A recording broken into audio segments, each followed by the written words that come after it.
नमस्कार दर्शकबिन, स्वागत छ कार्यक्रम महिला अधिकारमा। सन्दर्भ राष्ट्रिय बाल दिवसको।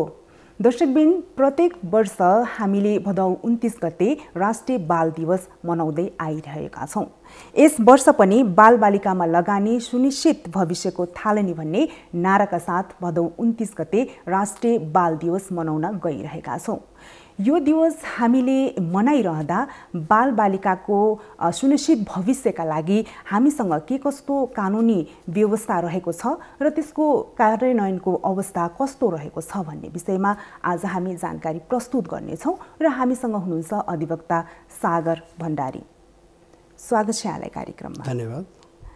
जस्तो प्रत्येक वर्ष हामीले राष्ट्रिय बाल दिवस भन्दै बालबालिका सम्बन्धी दिवस मनाउँदै आइरहेका छौँ र यस वर्ष पनि बालबालिकामा लगानी सुनिश्चित भविष्यको थालनी भन्ने नाराका साथ यो दिवस मनाउन गइरहेका छौँ। सुनिश्चित भविष्यको हामीले कुरा गर्दाखेरि बालबालिका कुनै पनि देशको भविष्य हुन्छ। जबसम्म हामीले बालबालिकाको भविष्यमा लगानी गर्दैनौँ, बालबालिकामाथि लगानी गर्दैनौँ र बालबालिकाको हकलाई सुनिश्चित गर्दैनौँ, तबसम्म त्यो देशको भविष्य पनि सुनिश्चित हुँदैन। यसर्थ चाहिँ हाम्रो कानुनी अवस्था कस्तो छ, यहाँबाट सुरु गरौँ। हजुर, अब हामीले जब बालबालिकाका कुरा गर्छौँ, बालबालिका भन्ने बित्तिकै हामीले 18 वर्ष उमेर पुरा नगरेका भनेर हाम्रो कानुनले प्रष्ट बनेको अवस्था छ र अब बालबालिकाको अधिकार संरक्षण गर्ने अवस्थामा बनेका कानुनी व्यवस्थाहरू के छन् त, कस्तो हो भन्ने कुरामा हामीले कुराकानी गर्नुपर्दाको क्रममा चाहिँ के हो त भन्दामा सबभन्दा पहिलो कुरो त हामीले यस्तो राम्रो संविधान पाएका छौँ बालबालिकाको चाहिँ अधिकार संरक्षणको दृष्टिकोणबाट, जुन चाहिँ यो एउटा प्रोग्रेसिभ हामीले संविधानको रूपमा चाहिँ विश्वमै चाहिँ एउटा उदाहरणीय संविधान चाहिँ हामीले पाएका छौँ, जसमा बालबालिकाका अधिकारलाई नैसर्गिक अधिकारको रूपमा चाहिँ स्थापित गरिएको अवस्था छ। र त्यसले चाहिँ सम्पूर्ण त्यसलाई हेर्ने हो भने चाहिँ त्यो संविधानले परिकल्पना गरेको कुरालाई हेर्दाखेरि बालबालिकाको अधिकारलाई चाहिँ हामीले नजरअन्दाज गर्न सकिँदैन भन्ने अवस्थाहरू छ। त्यसैको बेसमा रहेर हामीले बालबालिका सम्बन्धी ऐन 2075 पाएका छौँ, जहाँ बालबालिकालाई उनीहरूका अधिकार, हामीले बालबालिकाको अधिकारको कुरा गर्ने, बाँच्न पाउने अधिकार, संरक्षणका अधिकार, सहभागिता र विकासको अधिकारको कुरा छ, त्यसलाई कसरी व्यवस्थित गर्ने र त्यसमा प्रत्येक बालबालिका र प्रत्येक व्यक्तिको जो चाहिँ यो बालबालिकाको अधिकारको सरोकार राख्ने व्यक्तिहरूको चाहिँ के छ, उनीहरूको दायित्व के हुने भन्ने कुरा प्रष्ट रूपमा बोलिएको अवस्थाहरू छ। त्यसमा के समेत गरियो त भन्दा अहिले क्याटेगोराइज गरिएर चाहिँ बालबालिकाको जस्तो बालबालिका सम्बन्धी ऐनको दफा 48ले प्रष्ट रूपमा चाहिँ विशेष संरक्षण गर्नुपर्ने बालबालिका को हुन् त भनेर क्याटेगोराइज गरिएको अवस्था छ, जसलाई सम्बोधन गर्नका लागि हामीसँग राज्यका यी निकायहरू हुनेछन् र यसले यसरी सम्बोधन गरिनेछ भन्ने प्रष्ट व्यवस्थाहरू त्यसमा गरिएको अवस्थाहरू छ। यसरी बनेको हाम्रो बालबालिका सम्बन्धी ऐनले बालबालिकाका अधिकार सुनिश्चित गर्नको लागि बालबालिकामाथि हुने दुर्व्यवहारदेखि लगायतका सम्पूर्णमा हिंसा केलाई भन्ने, बालबालिकामाथि हुने यौन दुर्व्यवहार केलाई भन्ने र त्यस्तो भएको खण्डमा चाहिँ कानुनी कारबाहीका प्रक्रियादेखि लिएर उनीहरूलाई परिपूर्ण कसरी गर्न सकिने र कुन कुन निकायको चाहिँ त्यसको जिम्मेवारी हुने भन्ने प्रष्ट रूपमा चाहिँ त्यसमा व्यवस्था गरिएको अवस्थाहरू छन्। अब एउटा चाहिँ के छ त भन्दा अलिकति कतै कानुन पश्चागामी भएको हो कि हाम्रो प्रोग्रेसिभ संविधान भनिरहँदा भन्ने खालको पनि कुराहरू चाहिँ छन्। जस्तो बाल श्रमको कुरा गर्दाखेरि त्यसमा केही कुराहरू चाहिँ त्यो बालबालिकाको श्रमको शोषण हुँदाको अवस्थामा चाहिँ त्यसलाई चाहिँ के भन्यो त भन्दा अधिकारको संरक्षणको रूपमा राखेर त्यसलाई चाहिँ एउटा बालबालिकामाथि हुने हिंसा अथवा त्यसलाई चाहिँ बालबालिकामाथि हुने अपराधको उसमा चाहिँ क्याटेगोराइज नगरिएको एउटा हामीले अवस्थाहरू पाउन सक्ने अवस्था छ। त्यसै गरेर अर्को के छ त भन्दाखेरि त्यसमा अझै पनि हाम्रो जस्तो देशमा चाहिँ कानुनमा के हुनुपर्ने देखिन्छ भन्दाखेरि त्यो कानुनमा भएको कुराहरूलाई कार्यान्वयन नगर्दा चाहिँ त्यस्ता व्यक्तिलाई के हुने त, कानुन कार्यान्वयन नगर्दा ती बालबालिकामाथि त ठुलो अन्याय हुन्छ, उनीहरूको भविष्य बर्बाद हुने हुन्छ। त्यस्तो अवस्थामा चाहिँ के गर्ने त भन्ने कानुनले काहीँ नबोलेको अवस्था अझै पनि विद्यमान रहेको छ। हेर्दाखेरि हाम्रो संविधान एकदमै प्रगतिशील देखिएको छ भनेर यहाँले भनिसक्नु भएको छ। जस्तो बालबालिकाको हकलाई चाहिँ मौलिक हक अन्तर्गत धारा 39मा राखेको छ बालबालिकाको हक। अब त्यसमा भनिएको छ कि प्रत्येक बालबालिकालाई आफ्नो पहिचान सहित नामकरण र जन्मदर्ताको हक हुनेछ। त्यसमा प्रत्येक बालबालिका भनेको छ। अब यसभित्र चाहिँ हाम्रा जस्तो अनाथ बालबालिका, सडक बालबालिका कति समेटिन सकेको छ यसमा चाहिँ व्यवहारिक रूपमा चाहिँ? यो सबैभन्दा महत्त्वपूर्ण विषय हो। अब के छ त भन्दा कानुनमा हेर्दाखेरि अब जन्मदर्ता पहिचानको कुरा गर्दाखेरि हामीसँग भएको कानुनी व्यवस्थाले कुनै पनि बालबालिका चाहिँ त्यो पहिचानबाट चाहिँ वञ्चित हुने अवस्थाको कानुनले परिकल्पना गरेको हामी पाउन सकिँदैन। हेर्दाखेरि एकदमै राम्रो छ, तर त्यही कुरा कार्यान्वयनको क्रममा जाँदाखेरि चाहिँ अब अहिले पनि ती सडक बालबालिकाले न त जन्मदर्ता पाएका छन् न नागरिकता पाएका छन्। हो, फेरि राज्यले दिने सुविधामा त त्यो आवश्यक रहन्छ एकदमै। अनि त्यसले गर्दा के भयो त भन्दा बालबालिकाहरू चाहिँ उनीहरूले पाउनुपर्ने अधिकारबाट पूर्ण रूपमा त वञ्चित भए, सेवा सुविधाबाट वञ्चित भए। इभन यतिसम्म हो कि सडकमा रहेका बालबालिकाले मैले केही आर्जन गरेको पैसालाई चाहिँ म सुरक्षित गर्छु नि त, बचत गर्छु नि भन्दाखेरि उनीहरूले खाता खोल्न पनि पाउँदैनन्। भनेपछि त्यो सरकारले दिने सुविधाबाट त पूर्ण रूपमा वञ्चित हुन्छन्। भनेपछि त्यो के छ त भन्दा कार्यान्वयनको कुरालाई हेर्दाखेरि ती बालबालिका पूर्ण रूपमा नै अहिले पनि ती सुविधाहरूबाट वञ्चित भइरहेको अवस्था चाहिँ छ। यो चाहिँ अब यथार्थ कुरा चाहिँ त्यो रहेको छ। तर के छ त भन्दा कानुनी रूपमा हेर्दाखेरि चाहिँ उनीहरूले त्यो जन्मदर्ता नपाउने, परिचय नपाउने भन्ने कुरा त छैन। संविधानको कुरालाई हेर्ने हो भने त अब मातृत्व पितृत्व चाहिँ ठेगान नरहेको अवस्थामा त उनीहरूले वंशजको आधारमा नागरिकता पाउने भनेको छ। जन्मदर्ताको कुरा त परै जाओस्। जन्मदर्ता त यतिसम्म भनिएको छ कि हाम्रो कानुनले के भन्यो त भन्दाखेरि जे जस्तो अवस्था हो त्यही अवस्थालाई चाहिँ जानकारी लिएर सूचक बनेर कोही भएन भने चाहिँ वडा अध्यक्ष स्वयं पनि चाहिँ स्थानीय स्तरमा वडा अध्यक्ष आफै पनि सूचक बसेर चाहिँ जन्मदर्ता चाहिँ गरिदेऊ भनेर भनिएको अवस्था छ। तर त्यो चाहिँ कार्यान्वयन हुने अवस्था चाहिँ छैन। किन छैन त भन्दाखेरि कानुनमा त्यो भए तापनि अब हाम्रो त्यसको कार्यविधिको केही त्रुटिहरू छन्। जुन कुरा चाहिँ इम्प्लिमेन्ट गर्ने लेभलमा चाहिँ जहिले पनि के गर्ने हुन्छ त भन्दा उहाँलाई कार्यविधिले जे तोक्यो त्यो कार्यविधिमा के छ त भन्दा बाबुको नागरिकता आमाको नागरिकता खोजिन्छ। ती कुराहरू उनीहरूसँग रहँदैन अनि उनीहरूको त्यो खालको एक्सेस पनि हुँदैन र त्यो राज्यले त्यसरी हेर्न सक्ने खालको निकाय पाएन एकचोटि भने कहाँ जाने त, कसलाई उ गर्ने त, कसले जाने? फेरि बालबालिका त आफै जान सक्ने कुरा पनि त हुँदैन यसमा। उनीहरू सम्बन्धित निकायसँग पुग्नै सक्दैनन्। एकपटक तिम्रो बन्दैन भन्यो भने दोस्रो पटक ऊ जान सक्ने ठाउँ कहाँ के भन्ने उसलाई थाहा हुने कुरा पनि रहेन। त्यसकारण यी समस्याहरू चाहिँ अहिले पनि विद्यमान रहेको छ। खैर मैले अघि पनि भने सम्पूर्ण बालबालिकाले चाहिँ जन्मदर्ताको हकबाट वञ्चित हुने अवस्था चाहिँ कानुनले परिकल्पना गरेको अवस्था चाहिँ छैन। अनि अर्को कानुनले हाम्रो अब यसको कार्यान्वयनको लागि जुन एकदमै महत्त्वपूर्ण भूमिका रहन्छ यसमा अलिकति स्थानीय तहको पनि भूमिका महत्त्वपूर्ण। म त्यही आउँदै थिएँ। जन्मदर्ताको कुरालाई गर्दाखेरि के छ त भन्दाखेरि कसरी परिकल्पना गरेको छ त भन्दा बालबालिकाको समग्र संरक्षणको उमा चाहिँ स्थानीय तहमा बाल कल्याण अधिकारीको परिकल्पना गरिएको छ। त्यसले स्थानीय बाल अधिकार समितिको परिकल्पना गरेको छ।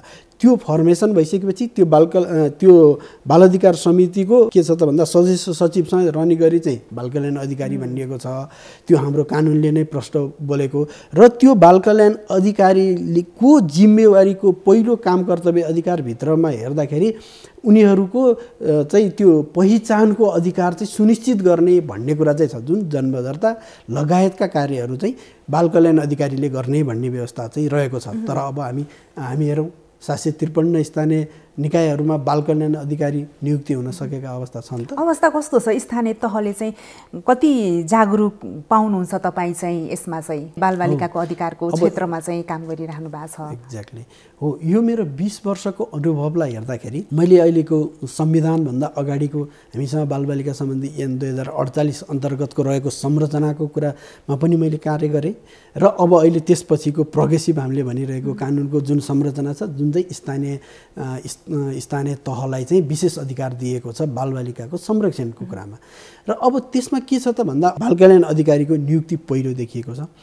753 वटामा बाल कल्याण अधिकारीको नियुक्ति हुन सकिरहेको अवस्था छैन पहिलो कुरो। अनि बाल अधिकार समितिको त्यहाँ चाहिँ के हुन सकिरहेको छैन, फर्मेसन हुन सकिरहेको छैन। यो दुईवटा अझै पनि देखिन्छ। तर केही हदसम्म तोकिएका अवस्थाहरू छन्। तोकिएको भनेको के भने तिमीलाई यो अधिकार पनि दिएको छ भन्दाखेरि यति धेरै त्यो बाल कल्याण अधिकारीको काम कर्तव्य अधिकार त्यसमा रहेको छ जुन कुरा चाहिँ उहाँलाई तोकिएको आधारमा त्यतिकै गर्न सकिने अवस्था चाहिँ हुँदैन। विशेष योग्यता क्षमता भएको र त्यो बालबालिकासँग कार्य गरेको अनुभव प्राप्त व्यक्तिलाई चाहिँ त्यो पोस्टमा चाहिँ नियुक्ति गर भनेर परिकल्पना गरिएको हो। तर अघि हजुरले जुन नाराको कुरा गर्नुभयो बालबालिकामा लगानी होइन सुनिश्चित भविष्यको थालनी भन्ने कुरा जुन छ त्यो गर्नको लागि सबभन्दा पहिला के गर्नु पर्यो त बाल कल्याण अधिकारी नियुक्ति गर्नु पर्यो। त्यहाँ बजेट विनियोजन हुँदैन, केही हुँदैन, बाल कल्याण अधिकारीको नियुक्ति हुने कुराहरू छैनन्। त्यही जो छ उहाँलाई केही काम चलाउको रूपमा चाहिँ यसरी हेर्दा त हामी कानुन मात्रै बनाइरहेछौँ, त्यसको कार्यान्वयन नै गरिरहेका छौँ। छैन।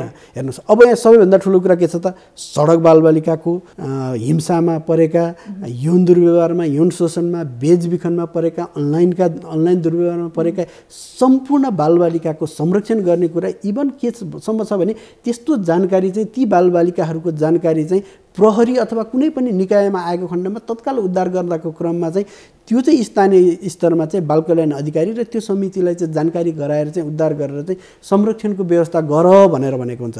हेर्नुहोस् भनेपछि अहिलेसम्म के भन्दाखेरि अरू निकायहरू छोडिदिनुहोस्, बाल हेल्पलाइनमा म कार्य गरेको फ्रम द बिगिनिङदेखि हो, अहिलेसम्म कार्यरत छु। तर पनि के त हो त भन्दा त्यसमा चाहिँ त्यो निकायहरूले कार्य गर्नको लागि चाहिँ जुन वेबाट प्रवेश गर्नुपर्ने त्यो वे नै अहिलेसम्म खुल्न सकेको छैन। जुन बाटो हो नि अहिले स्थानीय स्तरमा हामीले हेर्दाखेरि बाल कल्याण अधिकारी त्यो निकाय त्यो बाटो नै खुलेको छैन भनेपछि कसरी हिँडिरहेको होला, कस्तो रुमल्लिरहेको अवस्था अझै होला भन्ने कुरा देखिन्छ। खैर मैले 100% त्यस्तो छ भन्न खोजेँ होइन, केही हदसम्म छन्। तर पनि के छ त भन्दा मान्छेको आफ्नो इच्छा शक्तिमा मात्र भर पर्यो। जुन सिस्टमले काम गर्न सकिरहेको छैन बालबालिकाको संरक्षणको सवालमा हेर्नुहोस् है, त्यो छ। जस्तो बाल हेल्पलाइनमा कुनै केस आयो, के हो त भन्दा त्यो केसलाई सम्बोधन गर्नको लागि हामीलाई बाल कल्याण अधिकारी, जस्तो काठमाडौँको महानगरपालिकाकै कुरा गरौँ न, बाल कल्याण अधिकारी आजसम्म त्यहाँ भएको अवस्था छैन। अब त्यहाँ चाहिँ बाल अधिकार समिति छैन, अपुरो छ। त्यसलाई पूर्णता दिनलाई अर्को 2वटा परिकल्पना गरेको छ, समाजसेवी र मनोविज्ञ। त्यो नितान्त आवश्यकताको कुरा हो। जुन कुरा चाहिँ ती मनोविज्ञ र समाजसेवीले लेखेका प्रतिवेदनका आधारमा जो चाहिँ कानुनसँगको विवादमा परेका, बाल विजयमा परेका बालबालिकाको चाहिँ अदालतले चाहिँ उनीहरूलाई चाहिँ त्यो फैसला गर्ने क्रममा अथवा कानुनी प्रक्रियामा लाने कुरा र न्याय दिने क्रममा समेत उहाँहरूको आवश्यकता छ। भनेपछि त्यति महत्त्वपूर्ण निकाय, त्यति महत्त्वपूर्ण व्यक्तिहरूको आजसम्म पनि नियुक्ति हुन नसक्नु, यो अवस्था आजको लागि पनि विडम्बनाकै अवस्थाहरू छन्। स्थानीय तहमा अर्को के छ त भन्दा हाम्रो कानुनले परिकल्पना गरेको अर्को विषय के हो त भन्दा बालबालिकाको अधिकारको प्रचलन गराउने। यो यति ठुलो विषय छ जुन न्यायिक समितिलाई दिएको छ हाम्रो कानुनले, हाम्रो बालबालिका सम्बन्धी ऐन 2075ले। अनि त्यो न्यायिक समितिमा चाहिँ उसको अधिकार प्रचलन गराउने विषय चाहिँ जो कोहीले पनि कुनै पनि बालबालिका, अब भनौँ न एउटा गाउँमा अथवा कुनै पनि दूरदराजमा कहीँ पनि रहेका बालबालिकाको अधिकार पाएको छैन, उसको बाबुआमाले उसको दायित्व पुरा गरिरहेको छैन, स्कुल जानबाट वञ्चित छ अथवा स्वास्थ्यबाट वञ्चित छ, कुनै पनि कुराहरूबाट दुर्व्यवहारको शिकार भइरहेछ, यी कुनै पनि कुराको चाहिँ हामीले चाहिँ त्यो न्यायिक समितिमा चाहिँ रिपोर्टिङ गर्न सकिने जो कोहीले पनि। र त्यो न्यायिक समितिमा को हुन्छ त भन्दा गाउँपालिका अथवा नगरपालिकाको प्रमुख, उपप्रमुखको संयोजकत्वमा चाहिँ त्यो न्यायिक समिति चाहिँ रहेको छ। जुन कुरा हाम्रो संविधानले परिकल्पना गरेको हो त्यो न्याय चाहिँ कहाँ पाओस् त भन्दाखेरि उसले स्थानीय स्तरमै पाओस् भनेर गरिएको अवस्था हो। त्यो परिकल्पना गरिएको न्यायिक समितिमा उजुरी गर्ने र त्यहाँबाट चाहिँ उनीहरूको अधिकार प्रचलन गराउने कार्यहरू हुन सकिरहेको अवस्था छैन। अर्को विडम्बनाको कुरा के छ त भन्दा हामीले अझै पनि के बुझिरहेको छैनौँ त भन्दा हामी स्थानीय स्तरले निकायहरूले के बुझिरहेछन् त भन्दा यो बालबालिका मेरा भोटर हुन् कि होइनन् भन्ने हिसाबले हेरिरहेको छ।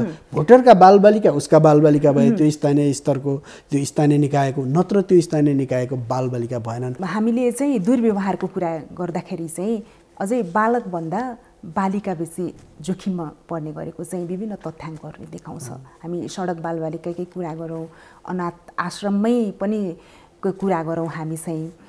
अब यसरी हेर्दाखेरि चाहिँ जब बालबालिकाहरू कुनै पनि खालको शोषणमा पर्छन्, दुर्व्यवहारमा पर्छन्, त्यो बेलामा चाहिँ बोलिदिने को त भन्ने कुरा नै प्रमुख रहन्छ। उनीहरूलाई त थाहा हुँदैन कहाँ जाने भनेर हैन। जस्तो हेल्पलाइनको कुरा पनि गर्नुभयो, हामीले सामान्य रूपमा प्रहरीको 100 नम्बर पनि फोन गरेर जानकारी गराउन सक्छौँ। त्यो अलिकति बताइदिनुहोस् न, यसमा चाहिँ कसले के गर्न सक्छ, त्यसलाई हामीले कसरी सम्बोधन गर्न सक्छौँ यस्ता बालबालिकामाथि हुने दुर्व्यवहारलाई? अब अहिले बालबालिकामाथि हुने दुर्व्यवहार भन्ने बित्तिकै यौन दुर्व्यवहारको घटना हामीले व्यापक रूपमा पाउन सक्छौँ। यो बढ्दो रूपमा रहिरहेको हामी देख्छौँ। विशेष गरेर बालबालिकामाथि हुने जबरजस्ती करणी हैन, अनि त्यसै गरी बालबालिकामाथि हुने यौन दुर्व्यवहारका घटनाहरू इभन अनलाइनको माध्यमबाट पनि पछिल्लो समय देखिरहेको छ। यो एकदमै बढिरहेको अवस्था छ। यौनजन्य दुर्व्यवहारका कुराहरू अब यसमा रिसर्चले पनि के देखाएको छ भने त्यसमा बालिका मात्र हैन, बालक झनै बढी चाहिँ यौन दुर्व्यवहारमा परिरहेका छन् अनलाइनबाट भनेर चाहिँ आइरहेको अवस्था छ।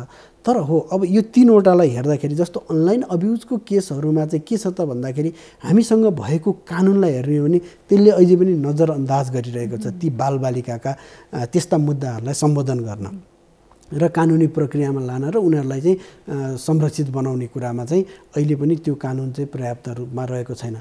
र भएका कानुनलाई पनि गर्न लागि चाहिँ त्यहाँ विभिन्न खालका अप्ठ्यारा समस्याहरू अहिले पनि विद्यमान रहिरहेको अवस्थाहरू हामी पाउन सक्छौँ। जस्तो कि अनलाइनबाट चाहिँ त्यस्तो दुर्व्यवहारमा परेको कुनै एउटा बालक अथवा बालिकाले रिपोर्टिङ कहाँ गर्ने भन्ने खासै प्रष्ट व्यवस्था छैन भनौँ भने हामीसँग जुनसुकै प्रहरीको निकायमा जान सकिने भन्ने छ।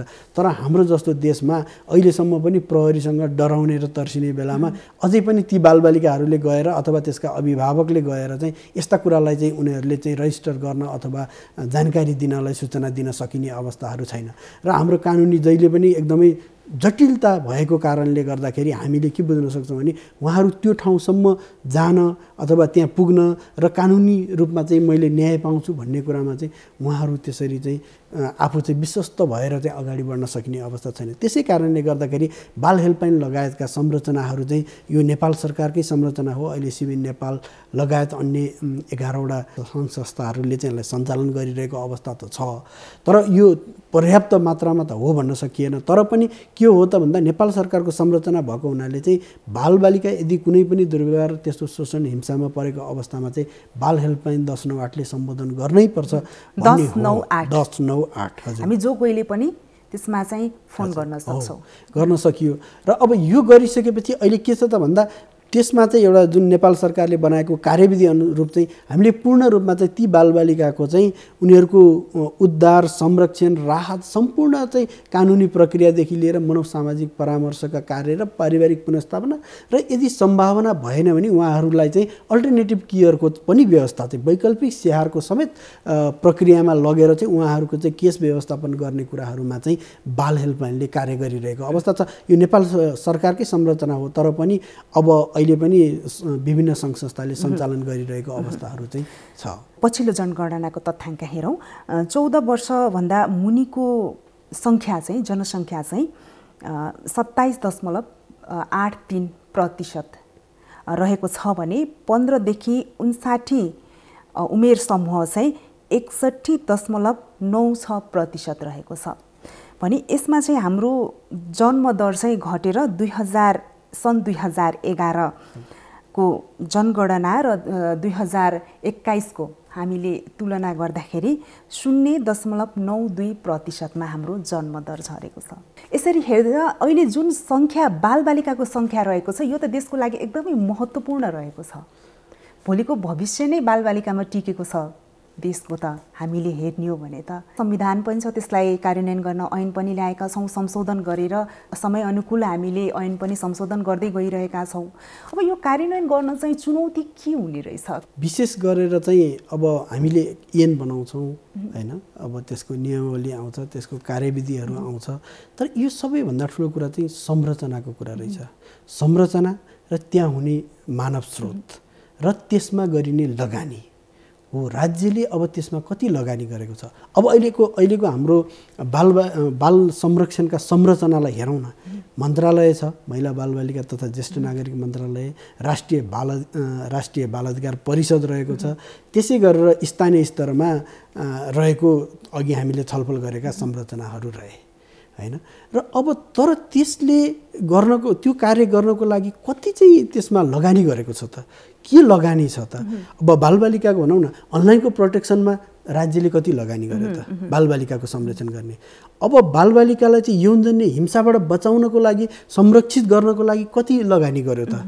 अवेरनेसका लागि कति लगानी गर्यो त, के गरिरहेको छ त हैन।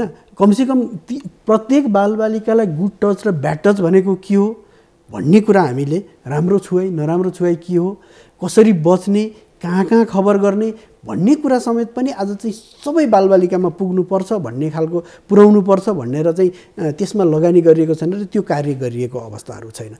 अहिले पनि बालबालिका ठुलो सङ्ख्या त घरेलु श्रमिकको रूपमा अझै पनि अझ म त्यसमा आउँदैछु हो। अनि अर्को कुरा के सामान्य कुरा चाहिँ हेर्ने हो भने के हो त भन्दाखेरि बालबालिकालाई अहिले पनि 100 नम्बर पनि थाहा छैन के, 100 नम्बर 1098 त अझै परको, 100 नम्बरमै भए पनि कल गर्नुपर्छ भन्ने पनि छैन। कति ठुला स्कुलहरूमा गएर तपाईँले हामीले हेर्ने हो भने मैले केही स्कुलहरूमा देखाएको छु 911 चाहिँ पुलिसको नम्बर भनेर त्यो नेटबाट तानेर ल्याएर चाहिँ त्यहाँ प्रहरीको भ्यान राखिदिएको छ 911। हेर्नुहोस् त्यो कहाँ कुन देशको हो?